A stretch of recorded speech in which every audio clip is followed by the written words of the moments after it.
On today's show, a bit of Hawks news, and then we'll dive into the Eastern Conference with Ben Ladner, a good friend of the podcast, and all that is coming up.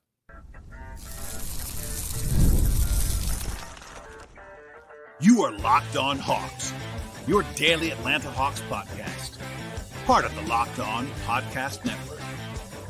Your team every day.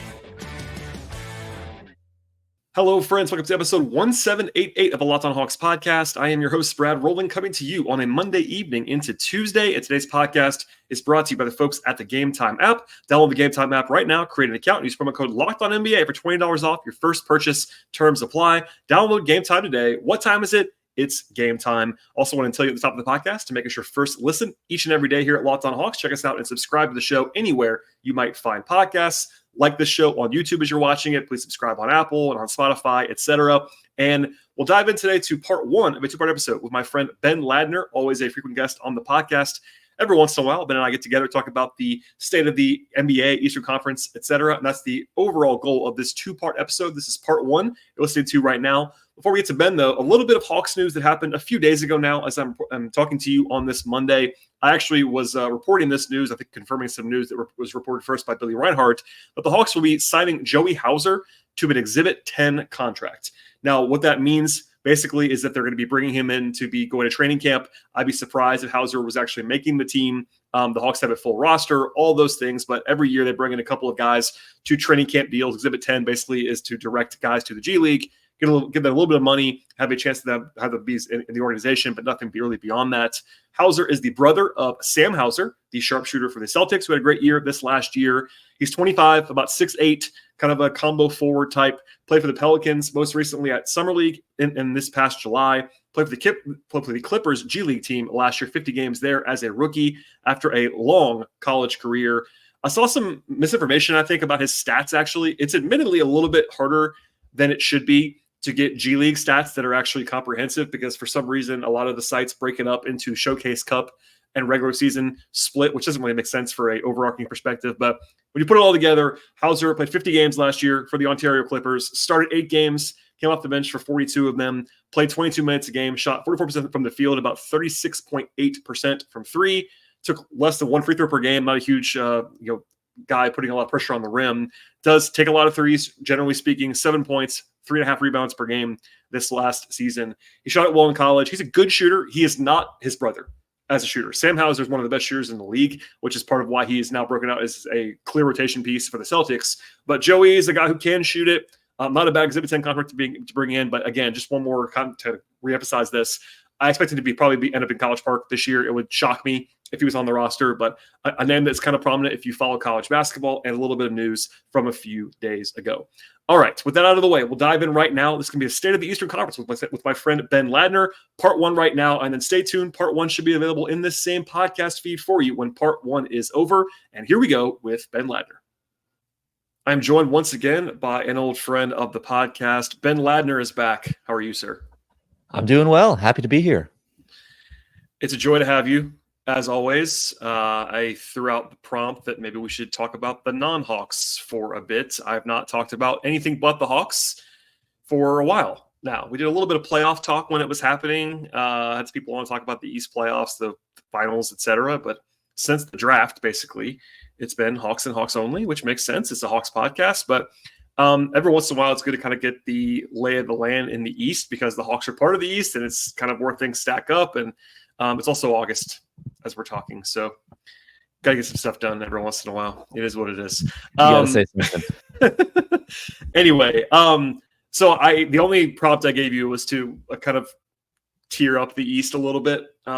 I didn't tell you anything else, so maybe you have 2 tiers, and maybe it's 8 teams and 7 teams. I don't know. Maybe it's incredibly broad or incredibly not. I actually just have one tier. I just have one the tier Eastern of 15. Yeah, listed out. Yeah, it's called the East. But yeah, no. So broadly speaking, we will do some Hawks in the middle of this. The Hawks are going to be part of a tier. Maybe mine will be different than Ben's. We'll see. I have no idea. No, middle sounds about right, actually. Yeah, middle somewhere is probably safe to assume, given all the projections and things. But all right, I'll start this way. Is there anyone in the top tier with Boston for you, or is it just the reigning champions at the top? That's a good question because there is not for me. I have one tier, or I have one team in my tier one. The tier is called Best Team in the Conference. That was just my little, internal nomenclature. And Yep. it is Boston. Yeah. I mean, I think pretty obviously defending NBA champion. They're bringing back most, if not all, of their key pieces from last year. You would figure, I think, even some internal improvement from Boston. Like I think Brown and Tatum still are probably on an upward trajectory, getting into the primes of their careers. I think they still have edges they can sharpen out. Drew Holiday, you could argue, is kind of on the back end of his career. Kristaps Porzingis maybe is what he is, but I think having another year in that system for him could help. And just all these guys having more continuity with one another, I think will lead to some, potentially even a better team than we saw last season. Although it would be hard for them to do that because they were, one of the better teams in modern NBA vintage last year. But yeah, I think until proven otherwise, if nothing else, just as a sign of respect to Boston, you kind of have to put them in their own category here. We agree on that. And look, I'm not saying that they can't lose because they certainly can. They are in their own category. I'm looking at the FanDuel odds, our partners there, and they have Boston kind of in their own tier. They don't do it by tiers, but like by the odds, they're kind of in their own general area. The only concern I might have, and I use concern very mildly, is Porzingis is currently hurt. And Al Horford, Right. while he is ageless, may at some point become aged. I don't really know what's happening with Al. So if there is one area where it's like not a total lock that they're going to be great, it's the big guys, because Porzingis was great this last year. Don't get me wrong, but it has some health concerns in his past, and Al's old. So like that's the one area where like I could see some drop off. But their perimeter guys are absurd. I mean, the quartet of Holiday, Brown, White, and Tatum is just like, what are you supposed to do? Those guys, they're very, and very even good. Peyton Pritchard is like, he's good. Yeah. He's very good. Sam Hauser is a real player, one of the best shooters in the league. They add the only really addition that they made is Baylor Shireman, a rookie who I like, but it's a rookie. They didn't really do anything because they didn't have to do anything. When you win the championship and the way they did, you don't really have to like go out of your way to add. So I think we're in agreement on that. Okay. Now that's kind of out of the way. I wish you had more to say about Boston, because feel free to add if you'd like to on the Celtics. But no, I don't. They're really very good. To say about them. They're very good, and we'll see. Okay, this is where it gets interesting. I'm just gonna throw it to you. How does the next tier stack up, and how many teams are in it for you? Yeah, this was a little bit of a tricky one for reasons that we'll get into. But my next year was title contenders if all goes right. And I have two teams in there, and they are Philadelphia and New York. And I do have them in that order. I mean, I'll say it up front, like order within tiers, not super important. Like I have my biggest one is 4 teams. It's my next year. I have 4 teams. You could put any of those teams in any order just about, and I would not really argue with it too much. So you could say New York's better than Philly. You could say Philly's better than New York. Obviously, the Sixers kind of have a history of, disappointing, frankly, in the regular season and the playoffs. And so I put them at 2 with some trepidation because, I think New York has proven to be a more reliable team, a more solid and consistent team than the Sixers over the years. And there are a variety of reasons for that. But this Philly team on paper is really good. I think, obviously, with Embiid, they have one of the best players in the NBA when he's on the floor. That's a question for them, how much he will be on the floor. Paul George, probably the biggest offseason acquisition of the year. And I think they rounded out their roster in a really smart and really clever way, just getting some of these kind of cheap guys to fill out the rotation.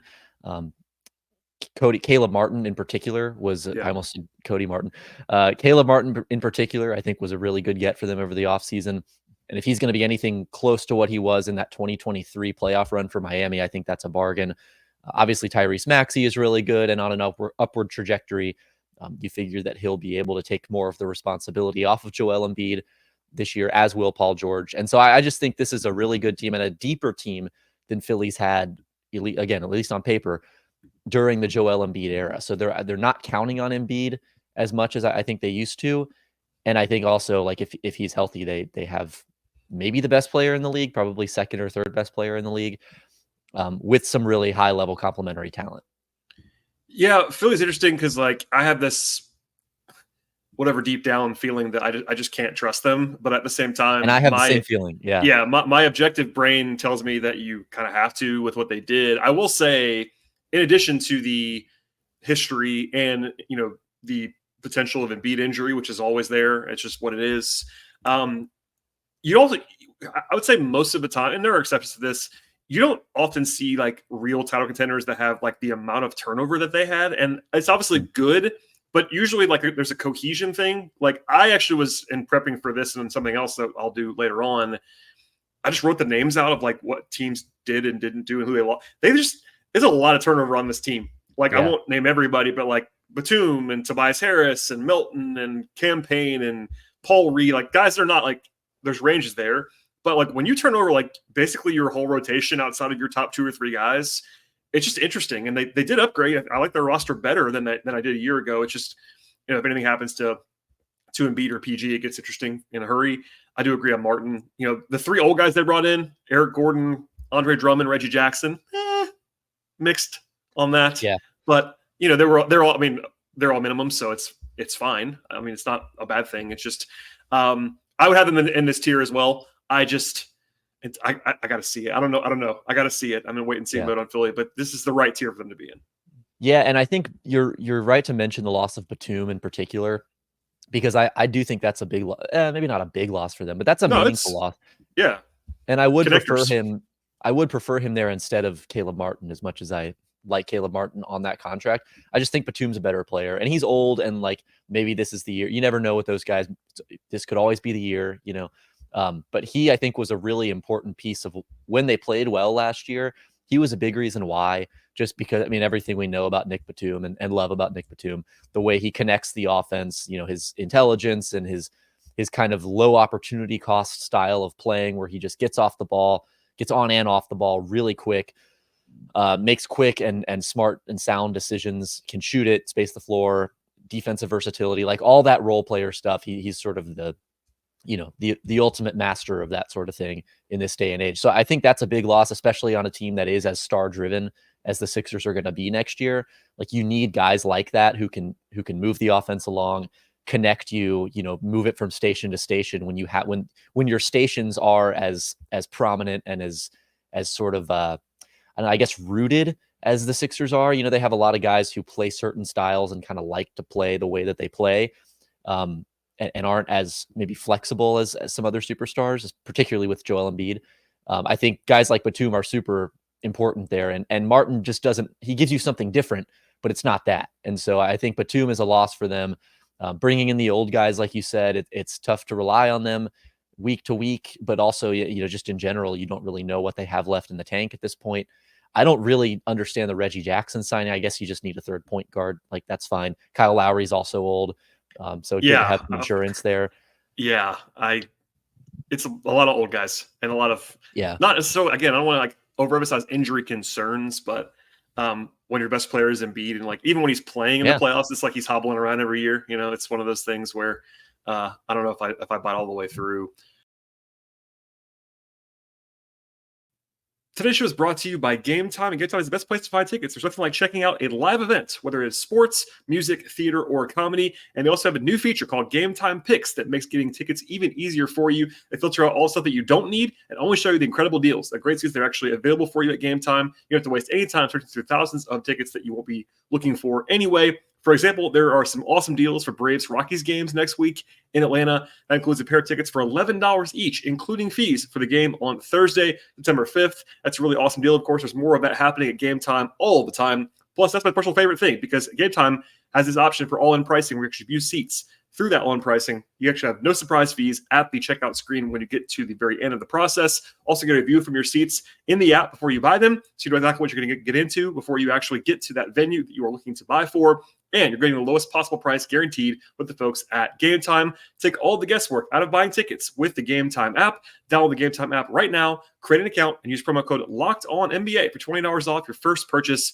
Terms apply. Again, create that account at Game Time. Read that promo code. It is LOCKEDONNBA. That's LOCKEDONNBA is the promo code for $20 off. Terms apply. Download the Game Time app today. What time is it? Game Time. I do want to make sure we talk about the Knicks for a second. The Knicks are really, really interesting in that they were really good this last year.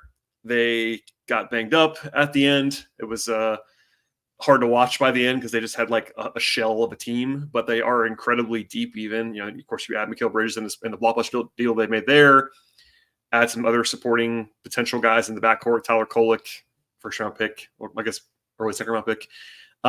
They did lose Hartenstein. That's a big loss. The other guys, Alec Burks, Bojan, etc. But I find the Knicks fascinating because there's like a pretty big split. People I talk to, like everyone agrees they're going to be good. Don't get me wrong, but like them being an actual contender to win the whole thing is interesting because like I don't want to get in trouble. I don't think Jalen Brunson is the best player on a title team myself. I think people have gone a little bit too far on Jalen Brunson in the last 6 months or so. And by the way, he's very good. Don't get me wrong, but like he gets thrown around. I was listening to I won't name the podcast. I was listening to a podcast recently as we're talking, and like he went like in the top 10 of a like draft a player for the season thing, and I was like, I just can't get there. And he doesn't have to be. That's the thing about this team. He doesn't have to be. They have so many other guys, but. What do you think of them? Obviously, they're in this tier for you, so you like them. But what do you like and not like? Yeah, I would say that they have a higher floor and lower ceiling than the Sixers. I mean, maybe their ceiling's the same. I could see the Knicks winning the championship. Sure. But maybe like the 20th percentile outcome for the Knicks is higher than the Sixers, and the 90th percentile is lower. Yeah, I mean, talking about Brunson and just sort of looking at his place on a potential championship team, I think the model for the Knicks would be something like what the Celtics did last year. And I actually don't think the gap between Jason Tatum and Jalen Brunson is that significant.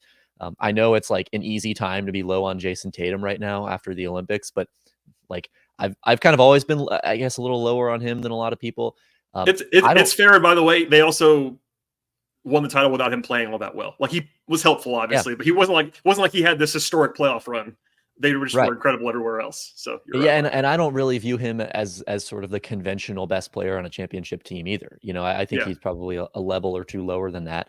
But Boston has this great team around him. They've got all these really, I won't even call them role players, but just a bunch of top 50 players. I think the Knicks are shooting for a similar thing. I think they're betting that OG Anunoby can maybe take a small step forward into not an offensive star, but just a more reliable offensive component. Mikal Bridges, that he can find a nice balance between, I guess, the defensive side of himself that he showed in Phoenix and the offensive side of himself that he showed in Brooklyn. And that all, along with DiVincenzo and Josh Hart, who that'll be an interesting question of who starts at the 2 and who comes off the bench, and Julius Randle's in the mix too. Still got Randle making $30 million a year, and and they're going to play a center. They got to play one of Precious Achiuwa and Mitchell Robinson. So I think that's a question for them to figure out, but I also like that about them. I think they're probably the deepest top 8 in the conference. So I think they have a lot of flexibility and optionality. They do have a coach who has not shown to be the most flexible in his career. And so that's a question. Like, is Tom Thibodeau willing to play OG Anunoby at the 5 for 10 minutes a game? Julius Randle even at the 5 for 8 to 10, 12 minutes a game? We'll see. I mean, historically, he likes to keep a more conventional center on the floor. So he'll probably lean on Precious Achiuwa and Mitchell Robinson a lot. But the Knicks do have, in theory, that optionality to play small, to play big. You could even play Robinson and Achiuwa together in some situations if you wanted to. I mean, they just have a lot of options on the table and a lot of different ways that they can structure their offense and defense around Jalen Brunson. And so I think that changes the question a little bit of, is he the best player on a championship team? Well, like, if you replaced him and Nikola Jokic, no, he's not the best player on a championship team. But on this particular team, in this context, like, maybe he is. Yeah, I'm with you on that. That's a good way to put it. I would take Tatum over Brunson, even with, I think you and I are probably close to each other on being a little bit lower on Tatum, and I'd still rather have Tatum in a vacuum because of all the avenues he unblocks as the ultra 6'8" wing. But I think the general thought is a good one. I have to. This is our first diversion. I have a third team in this tier. Okay, let's hear it. I say it with trepidation. I still kind of believe in Milwaukee. Milwaukee, yeah, that was the tough one for me. Same. I think that it's totally fair. I'm not picking on you to not have them in this group. I think the combination of, it's almost like people have not forgotten, but like, I think Giannis is really, really, really excellent still. Like, Giannis is still a pretty clear, like, top 3 or 4 player in the league that doesn't always get remembered in these conferences. Because last year was an adventure. Like, they were coaching change. He got hurt in the playoffs. He was out of mind, but Giannis is still incredible. I think that while I'm skeptical of Dame on some level at this age, he was not healthy for all of last year, it seems like, and I think he's still got another year in him. And the big thing for me is that you got, Doc is polarizing for good reason, but a full year of Doc, a full training camp of Doc should be a little bit better for them. And the last thing is, I like their supporting guys better this time around, and not because they have DeLon Wright. That's part of it. He's my guy forever. I love you, DeLon. But Gary Trent Jr. is a guy that like I don't love, but for the minimum is like a total heist, like it's a very, very interesting ad. Even like Taurean Prince, who got murdered last year by the Lakers, like for the minimum is like a ninth man. It's like a really good ad for them, can shoot it. So I might look foolish. They are old. There's some downside there. If Brook Lopez takes a step back, they're in trouble. Middleton's banged up already. I get it, but I think as far as like upside and contender status, I think as long as Giannis is upright, they're going to be really good, and then have some ceiling beyond that. Yeah, I think the foundation, the floor is going to be there, and I do think like having a year or parts of a year together under their belt is going to help the Giannis Dame dynamic a lot. It seems like there was, in addition to the on-court figuring out maybe some interpersonal tension last year between them and maybe just within the team, like there was some weird stuff going on with Milwaukee in terms of trying to figure out that balance between Giannis and Dame. I think this year that having a training camp or just another training camp, having a full season behind them. Sorry, I can't help but laugh. They also used their training camp last year to try to put in a blitz defense with Brook Lopez on their team, and then they abandoned it like the second game of the season. Incredible work from Adrian Griffin. Just incredible stuff. For a team, by the way, that has like hung their hat on having an elite defense over. They have Brook Lopez. Yeah, and should have just like been able to say like, hey, whatever you guys have been doing over the last 5 years, like let's just keep doing that. And instead they tried to pivot, which like sorry, I had to get that in there as a not necessarily a shot, but it was just like that. It feels like that was a lifetime ago, but that happened. That happened like less than a year ago. It was a wild time. Yeah, and there will be some defensive concerns to sort out, I think, between Lopez slowing down, between Dame, being Dame and being older, and Chris Middleton not being the same guy on the perimeter. Like there's some, and even Giannis, like, can you count on Giannis to be the defensive player of the year and MVP level player that he used to be? I don't know. So that was kind of where I ended up. I started out kind of looking at it like, okay, well, Giannis and Dame, they're going to figure things out. They're going to sort of improve the dynamic. I think that combination could be really devastating on offense in particular in a lot of cases. Like I believe in that combination as, a pathway to a top 10 offense or so. But the more I looked into it, I still believe that, those positive things. But I also look at this team and they're old. I hear you on Taurean Prince and Gary Trent. I like both those guys. Those are good pickups. But it also kind of just seems like these role players just don't really pan out so much in Milwaukee. Like I think we have a few years of history on that now. And so I just kind of Beasley. Yeah. And so I just kind of wonder, if you're counting on Giannis and Middleton and Lopez and Dame to prop you up for 82 games, what kind of proposition is that? And to me, it's not the most encouraging one. And then you're getting into the playoffs, probably a little banged up, probably a little worn down. You've probably figured some stuff out offensively, and you sort of know what the dynamic looks like. I think presumably having Middleton healthy, which whether that's a fair presumption or not, I don't know. Like he's getting older and has had injury concerns, but if he can stay healthy, I think he adds a pretty crucial ingredient to that offense. So I think there's reason to believe that the offense will be better. Things will look smoother, but I also think there's reason to believe in some downside here. So for that reason, I actually had them in the next tier down. They were, I think they were the second team in my next tier. We can talk about that in a sec. So I just wound up a little lower on Milwaukee, and it's not because I don't believe in Giannis. I totally agree with you. I think he's a top 3 player, 4 player at worst in the world. But it's just the rest of it around him. It just feels a little precarious right now. Today's show is brought to you by FanDuel Sportsbook. You've heard me talk about FanDuel many times before, and FanDuel is America's #1 sportsbook. And this time around, though, it's a little bit different for you, and that is because right now, between now and September 22nd, all FanDuel customers get about $5 and get a 3-week free trial of NFL Sunday Ticket from YouTube and YouTube TV. Then with the YouTube TV base plan, you'll be able to watch every regular season game in the NFL and when it comes to Sunday afternoon out-of-market games. All you have to have is a Google account and a current form of payment, and you can cancel anytime. When you get there, by the way, you'll know FanDuel Sportsbook is really easy to use. It's awesome. The app over there is great. They have everything that you need in sports betting space, from over-unders to point spreads, money lines, player props, future bets, live betting, and so much more. The app is secure, it's safe, and they cover the entire range of sports as well. NBA, of course, WNBA, NFL season is on the verge. College football season is already going. MLB, golf, tennis, soccer, auto racing, boxing, MMA, and so much more. And now is an awesome time to sign up with the folks at FanDuel Sportsbook. And all you have to do is visit FanDuel.com to get started. One more time, just visit FanDuel.com and check out America's #1 sportsbook. So a good segue that you just did to your next group. I had a feeling I might be on my own with Milwaukee there, but I wasn't sure. Here's where it gets even more interesting, I feel like, because I think if you took a consensus, almost everyone has Philly and New York kind of in a tier 2 somewhere, and then is there somebody else with them, etc. This next group is interesting because I won't even name the teams. I'm going to let you do that.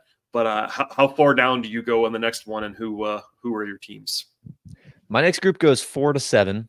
I called these the solid playoff caliber teams, and I had to add caliber because obviously there are only 6 guaranteed playoff spots. That's right. I think all these teams are good enough. To me, they are clearly in contention for a top 6 seed. One of them will miss out, or maybe one of them will fall all the way down or rise and get the 1 or 2 seed. You never know. But to me, these are just like rock solid playoff teams. And those teams are in order. I had them Indiana, Milwaukee, Cleveland, and Orlando. And I'm really intrigued by all of these teams for different reasons. We talked about Milwaukee, but I think all these teams kind of have different reasons to believe or not believe in them going into the year. So I'm curious to hear how much of those teams did you share? How much overlap do we have there? Well, as far as the teams are concerned, I think it's a very reasonable. Obviously, I have Milwaukee one higher, which I just said. I can tell by the order you laid out that I am lower on Indiana than you, which was very foreseeable. I think I'm going to stake my claim to being the low on Indiana guy this year. That's fine. But the general tier is also the one that I have. We'll get to it, but I think that my blazing take is that if there is one team that joins this tier, it's not Miami, it's Atlanta. But we'll hold on to that for later. I'm very low on Miami as well. But generally, I think we're in the same range, other than the order. I would have Milwaukee ahead of Indiana for sure. I also think I like Cleveland. Okay, interesting. We probably should have done this earlier. Is this regular season tiers or title odds tiers? Or That's a good question. Playoff odds tiers, because it's different. Because especially from my favorite example here is like, if it's regular season only, I think Cleveland is maybe number 1 in this tier for me, because I think Cleveland is a really, really good, proven regular season team. We've seen that. We've seen it. I mean, we've seen this group now win 49 or 50 games a couple years in a row now. Playoffs, I'm more skeptical. I just don't really buy it. Whereas a team like Orlando, or I guess Indiana, because we haven't seen Indiana do the regular season either. We're not doing that, but if you want to throw Miami in there, I think Miami might have more playoff upside just because they're Spo Magic and all those things. It's just an interesting thought process to go through, because I generally, this time of year, like, I'm going to lean toward regular season, because it's like trying to figure out, and we can mention playoff upside, but like, it's hard to project that. I just feel like you focus on that, but that does kind of differentiate for me in particular with Cleveland, because I don't think they're a playoff threat. I really don't, generally speaking, but they also might win the most games of all these teams. Yeah, I guess mine is kind of an amalgamation of the two. Yeah, maybe if I'm kind of trying to figure this out on the fly, but maybe you could say that the grouping, the tiers themselves are based on regular season, and then the order within the tiers are maybe how I believe in them in the playoffs. I don't know. I'm curious why you're lower. So Indiana seems to be the team that we're most divergent. Yeah, and look, that was foreseeable. I know I'm going to be lower in Indiana. It's for a number of reasons. I still don't think they can defend. I don't. Yeah, that's the big question. And look, this is, as someone who hosts a Hawks podcast, it's going to sound very close to home. I think they are the prototypical team that is going to regress because they never were a conference finals team. That was not a conference finals team we watched last year. They made it very much in fact, I did this comparison on the podcast already. I think the consensus now, because, no one's memory is longer than 5 minutes, is that this team is so much better set up than the 21 Hawks. The 21 Hawks were a total fluke, except for if you look at the underlying data, the 21 Hawks were considerably better than the Pacers were for the whole second half of that season. The only argument there would be that Indiana does have Siakam, and that was a big get in the middle of the year that does change them. So if you are a big Siakam person, that would be the way to get them there. But they just ran it back, and I don't mind that. I just think that it's kind of I don't know why they're better than last year. And I don't think they were as good as people thought they were last year. I think that's like a mid to high 40s win team, and that's a good team. I just don't know why they're supposed to be better. And maybe it's that I'm a little bit lower on Halliburton. I don't know what it is, but it's a combination of all those factors where I can't get there. I think the defense probably more so than anything else. Yeah, the note that I made on them was this to me is the classic better team, worse result team. Where I think the Kings last year, where they were like, no one's gonna be. They're obviously not gonna be the 3 seed again. Everyone knew that, but they were actually like kind of the same team. Just that I mean, they were a little bit different as far as how they did it, but they were team quality wise kind of the same. And no one talked about them that way because they didn't finish this with 3 seed. Right, it wasn't a surprise anymore. And I think because Indiana overachieved in the playoffs last year as the 6th seed, like obviously now they have that expectation or maybe more of an expectation in the playoffs, maybe not the expectation they'll go to the conference finals. But I actually think this is, again, like the internal growth thing, the continuity thing that we talked about with some of these other teams. I think they are in a position to take a step forward just as an overall team. Like when you watch them, are they a better basketball team? I think they will be. I would also be really surprised if they made it to the conference finals again. I don't think they're that good of a team. And in fact, I think there are some, well, maybe not many teams. Milwaukee might be the one. Cleveland, if somehow they figure it out. There are a few teams I would pick ahead of them to make the conference finals. But I do like Halliburton. I think he's one of these kind of, high floor offensive players where if he's on the court and he's healthy, he's given you a top 10 offense or top 5 offense. I do agree with that. Even though I express skepticism, I do believe that is actually exactly how I feel about him. It's where you get to the next step where people talk about him as this like, generational whatever that I don't really buy it. Like him, the gap between Tyrese Halliburton and Trae Young is nil for me. And people talk about those guys like they're totally different players now, which is just part of the deal, but I understand. Yeah.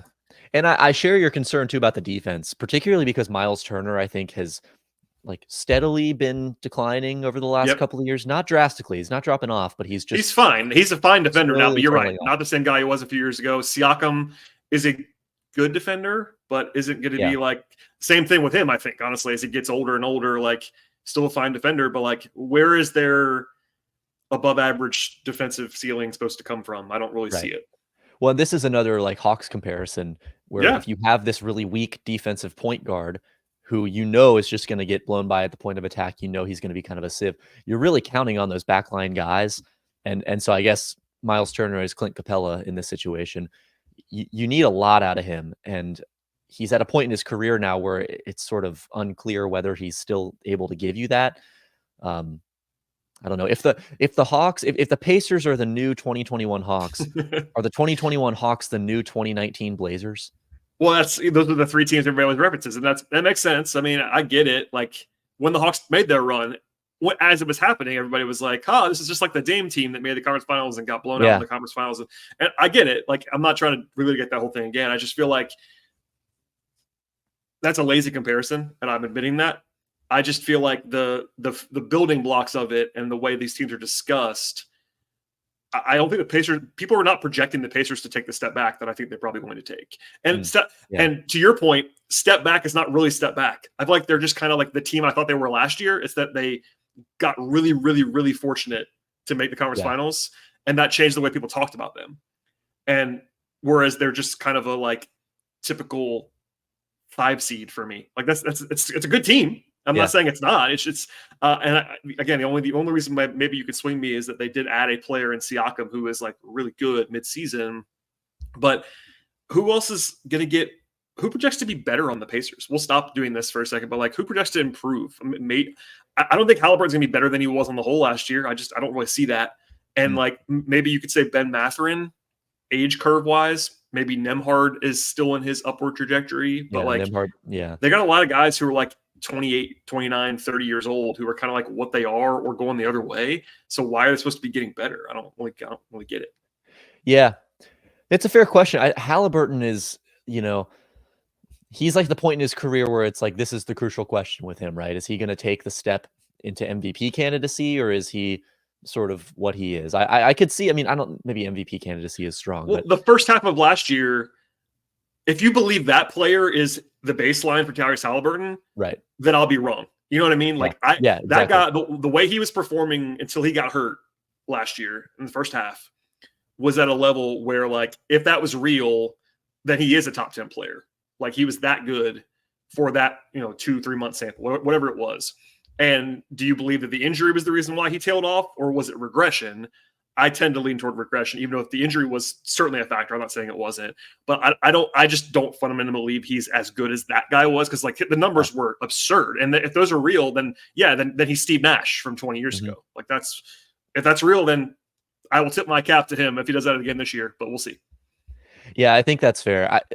Aaron Nesmith is maybe a guy you could, I don't know if he's like going to take this big step or this big leap, but he was pretty important to them last year. He's their best defender, isn't he? I think he's their best defender. Yeah. So, maybe he rounds into more of a reliable offensive player, and then you get more of that defensive value because you can keep him on the floor more. You just get more of a two-way player. I don't know. Yeah, that's a good point though. Like, this is kind of a team that on paper sort of projects to stagnate because outside of Halliburton, none of their best players are all that young. Siakam, I think, is sort of either in the middle of or kind of just past the middle of his prime. Miles Turner, we talked about the kind of the slow tail with him. Benedict Mathurin, like, yeah, he could get better, but is he going to get better to a degree that's really going to change this team's fortunes? You will not be surprised to know that I'm not a Ben Mathurin guy. He does not check the boxes for me. Anyway, I have Durelis on Indiana. You're higher on them than I am. I think you'll be closer to consensus. I think you probably I might be wrong. That's where we are. All right, that is all for part one of this two-part discussion with myself and Ben Ladner. Please stay tuned for part two. It should be available in this same podcast feed anywhere you find podcasts, Apple, Spotify, YouTube. All of that is for free. So check us out across the board. Please subscribe to the show and tell your friends, but also follow the show on Twitter/X at Lots on Hawks. Follow me there at BT Rowland. Follow my non-podcast work at patreon.com/BT Rowland. One more time, part two should be available in your same podcast feed right now with more on the East, including the Hawks in part two. And we'll see you all next time.